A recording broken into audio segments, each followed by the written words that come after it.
Lemuel Gulliver est né dans la famille d'un pauvre propriétaire foncier anglais. Le garçon était le troisième de 5 fils. À l'âge de 14 ans, il devient apprenti chez un célèbre médecin londonien, puis obtient un emploi de chirurgien sur un navire.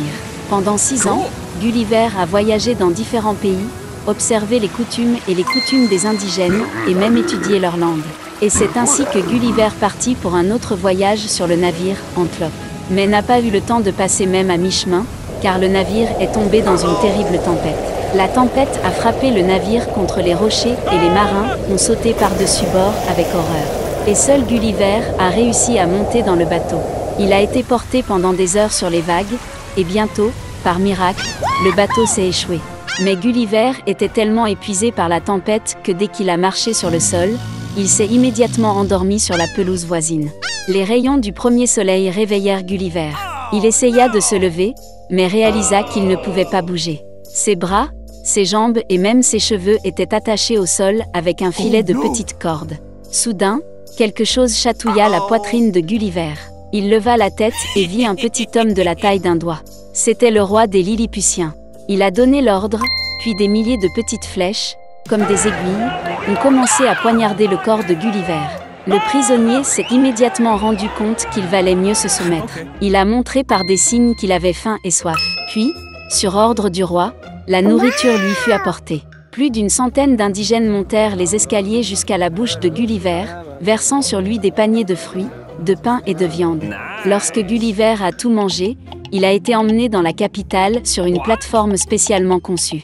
Le prisonnier a été placé dans un immense temple, enchaîné à sa jambe gauche avec de nombreuses chaînes miniatures. C'était la plus grande salle de tout le pays, mais même à l'intérieur, le géant devait marcher à 4 pattes. Lors d'une réunion des Lilliputiens, le roi ordonna à Gulliver de se voir attribuer un personnel de 600 serviteurs.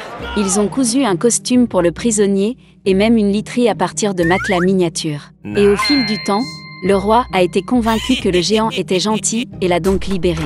Gulliver a beaucoup voyagé à travers le pays, étudié les coutumes et la langue des Lilliputiens, et a même participé à leurs vacances et défilés. Une fois, en communiquant avec le roi, Gulliver a appris que Lilliputia était en guerre avec l'empire de Blefuscu, situé sur une île voisine. La raison de l'affirmation était que les Lilliputiens ne pouvaient pas être d'accord avec les Blefuscans sur la manière de casser correctement les œufs. Les Lilliputiens les ont séparés de l'extrémité acérée, et les Blefuscans de l'extrémité émoussée. Et maintenant, des rumeurs atteignirent le roi de Lilliput selon lesquelles l'ennemi avait préparé une flotte et était sur le point d'attaquer. Puis l'empereur demanda l'aide de Gulliver, et il accepta volontiers. Et ainsi, sous le couvert de la nuit, Gulliver a pris de longues cordes et a nagé jusqu'aux navires ennemis. Il a attaché une corde à chaque navire et les a traînés sur les rives de Lilliput.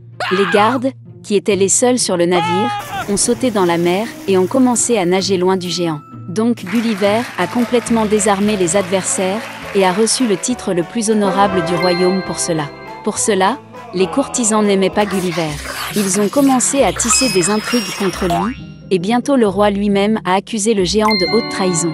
Les rumeurs se sont répandues dans tout le royaume, et Gulliver a appris qu'au conseil privé, il avait été décidé de l'exécuter.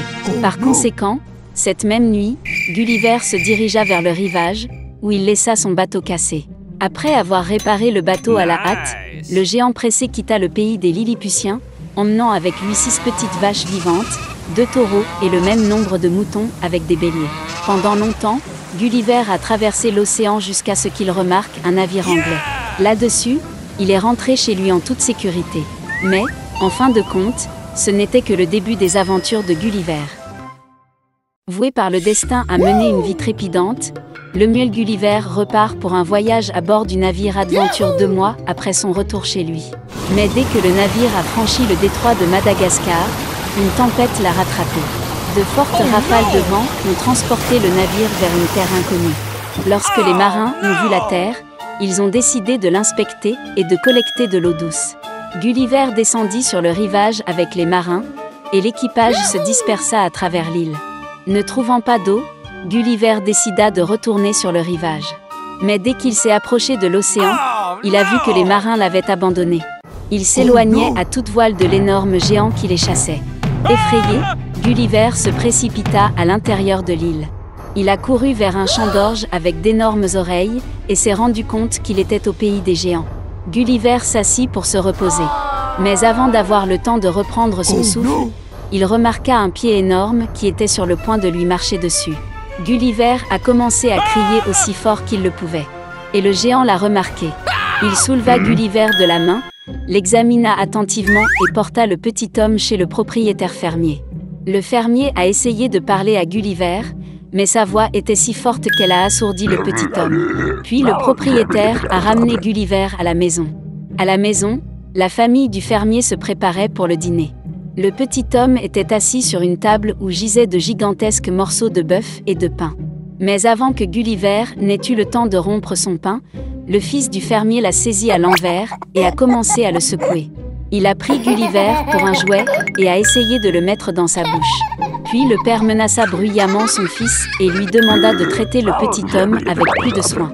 Plus tard, la fille de 9 ans du fermier a fait un lit pour Gulliver, lui a cousu des vêtements et lui a même appris la langue des géants.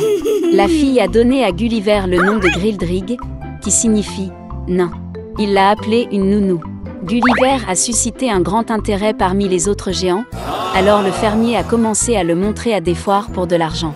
Mais des performances fréquentes ont miné la santé de Gulliver. Puis le fermier vendit joyeusement le petit homme à la reine. Alors Gulliver a déménagé au palais et est devenu le chouchou de la famille royale.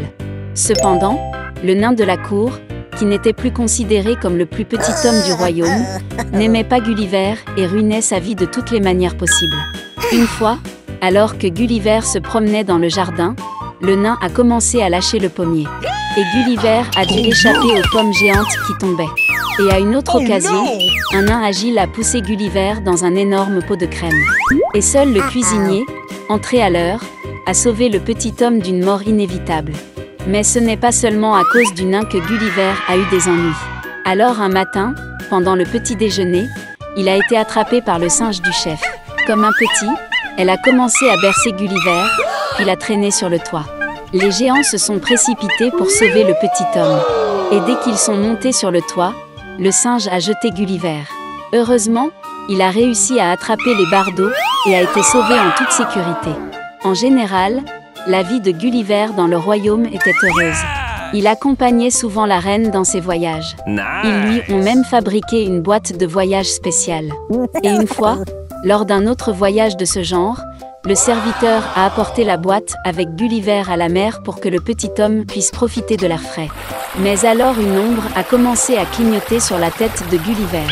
Un aigle de mer survolant a remarqué une proie dans une boîte. Il attrapa la bague sur le couvercle du coffre avec son bec et porta Gulliver au-dessus de l'océan. À un moment donné, l'oiseau a libéré la boîte et le captif s'est retrouvé en pleine mer. Gulliver réussit à peine à ouvrir la trappe supérieure.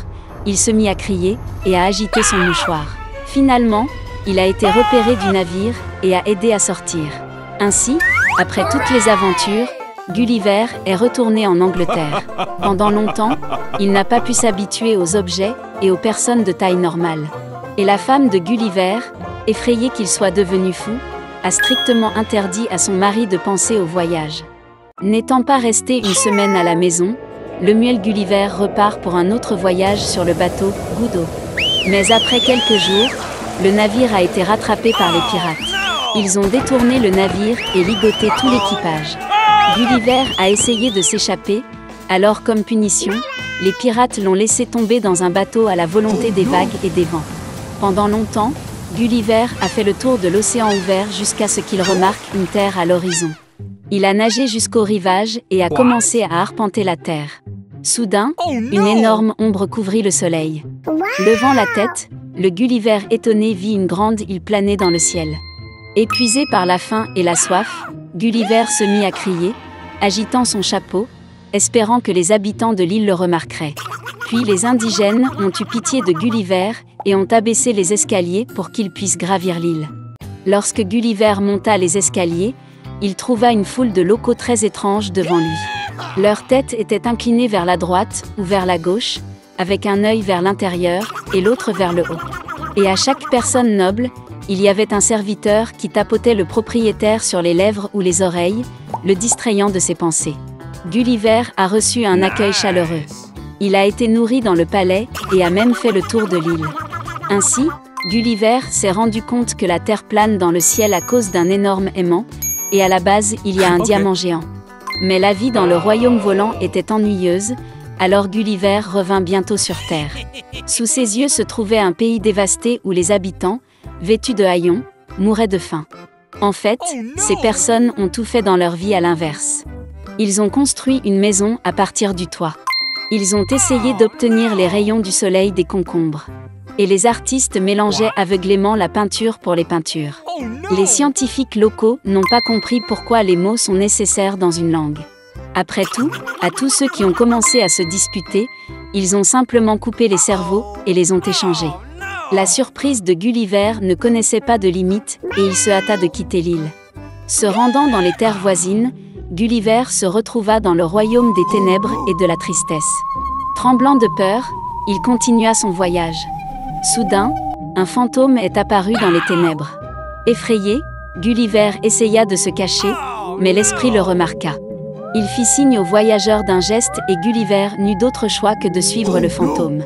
Très vite, ils atteignirent un grand château et Gulliver fut invité à une réception avec le roi. En traversant le château, Gulliver a vu des centaines de fantômes qui préparaient le dîner, nettoyaient et gardaient les chambres. Il s'est avéré que ce pays est gouverné par un puissant sorcier qui peut ressusciter les morts. Et tous les morts vivants le servent. Le sorcier a reçu Gulliver avec les honneurs. Et pour recevoir un invité aussi rare, il a commencé à faire revivre tous ceux que Gulliver a demandé.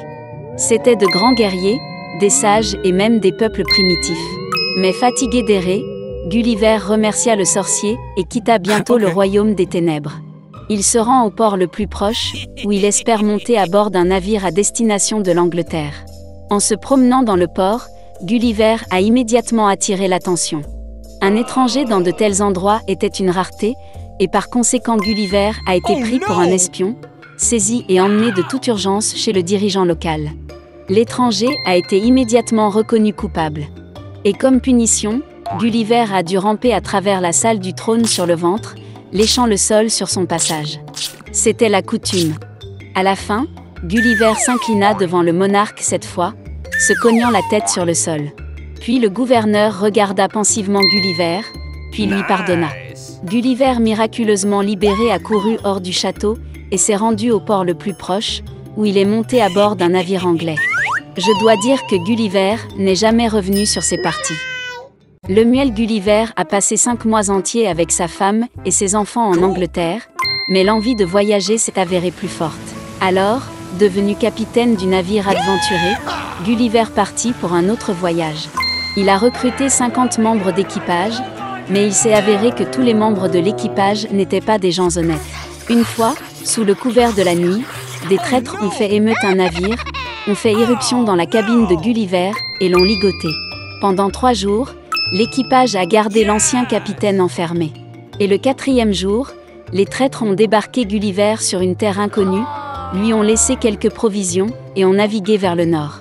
L'ancien capitaine n'avait d'autre choix que de se diriger vers l'intérieur des terres. En chemin, il rencontra les traces de chevaux, ce qui donna à Gulliver l'espoir d'un sauvetage rapide. Soudain, une figure humanoïde est apparue à l'horizon. Gulliver plissa les yeux et la vit. C'était un singe étrange à la peau foncée et aux cheveux bouclés. Ces animaux avaient de longues griffes sur leurs pattes. Ils avaient l'air si dangereux que Gulliver retint son souffle et s'appuya contre l'arbre derrière. Mais alors quelque chose a attrapé les épaules du voyageur et l'a tiré vers le haut. C'étaient exactement les 2 mêmes singes qui essayaient de traîner leur proie dans l'arbre. Gulliver a eu du mal à riposter avec ses mains, mais les animaux étaient plus forts. Tandis que Gulliver combattait dans une bataille inégale, le bruit des sabots se fit entendre. Remarquant le cheval qui s'approchait, les singes jetèrent Gulliver et s'enfuirent effrayés. S'étant approché, le cheval examina Gulliver avec intérêt. Puis, un 2e cheval est arrivé, ils se sont salués d'un coup de pied de leurs sabots avant et ont marché sur le côté.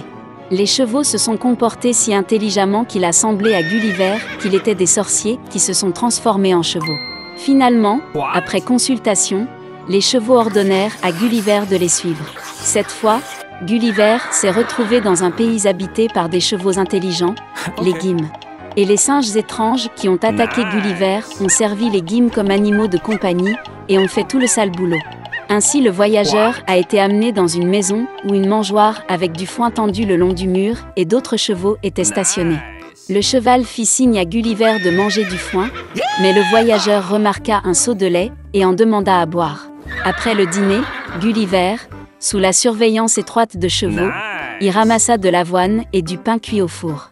Cela a tellement étonné les Gymes qu'ils ont commencé à enseigner à Gulliver leur langue et leur culture. Les chevaux se sont révélés non seulement intelligents, mais aussi très nobles. Ils ne connaissaient pas les mots « colère »,« envie »,« tromperie » et « inimitié ». Ils ont été surpris par les histoires de Gulliver sur l'argent, les navires et les États. Mais surtout, les Gymes ont été scandalisés par le fait que les gens se permettent de monter à cheval. Au fil du temps, Gulliver est devenu tellement imprégné d'amour et de respect pour les Gymes qu'il a décidé de ne plus jamais revenir aux gens. Cependant, tous les 4 ans, un conseil des représentants se réunissait dans le pays, où ils discutaient de l'état principal des choses. Gulliver, en tant que créature ressemblant à un singe, n'a pas été autorisé à être présent à la réunion. Cependant, par curiosité, il est entré secrètement dans la réunion, se cachant dans une botte de foin. Il s'est avéré que les Gymes avaient longtemps considéré les singes étranges inutiles et avaient donc décidé de les chasser. Et Gulliver avec eux.